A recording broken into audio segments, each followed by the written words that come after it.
Morning. দেখো ঘরের মধ্যেই বানিয়ে নিলাম চা, এখান থেকে খেয়ে ইন্ডাকশানটা আছে বলে। আর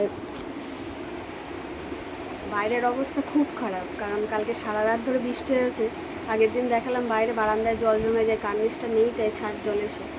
কালকে সারা রাত বৃষ্টি হয়েছে তো অনেকটা পরিমাণে জল জমে গেছে, জানি না কীভাবে কী করবো।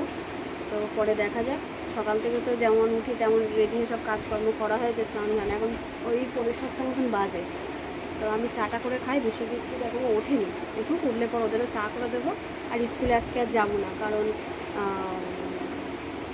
ভালোই জোরেই বৃষ্টি হচ্ছে। আস্তে আস্তে হলে সেটাই যেতাম, আর জোরেই বৃষ্টি হচ্ছে, যেতে যেতেই ভিজে যাবো। আমিও তো ভিজে যাবো, অতক্ষণ থাকবো, কুচকুচ ভিজে যাবে। অর্থাৎ স্কুলটা আজকে আর যাবো না। আর দেখা যাক কী হয়। এই যে বাইরের পরিস্থিতি এখন এতে একটুখানি, আর আজকে কতটা জল জমে গেছে, এই যে পুরোটা।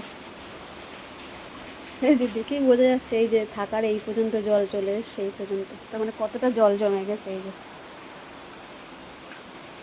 অনেকটাই। চারিদিকের অবস্থা এই। আর এক টানাই তো বৃষ্টি হয়েই যাচ্ছে, থামার তো নামই নেই।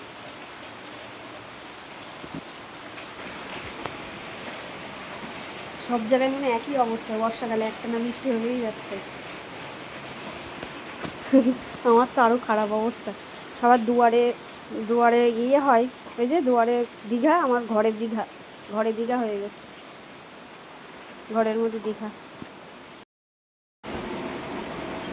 এবার তো স্কুল থেকে ওর SMS পাঠাবে স্কুল ছুটি, রেনিদের জন্য স্কুল ছুটি। ঠিকই আছে, কারণ যা জোরে বৃষ্টি হচ্ছে কোনো বাচ্চাই যেতে পারবে না।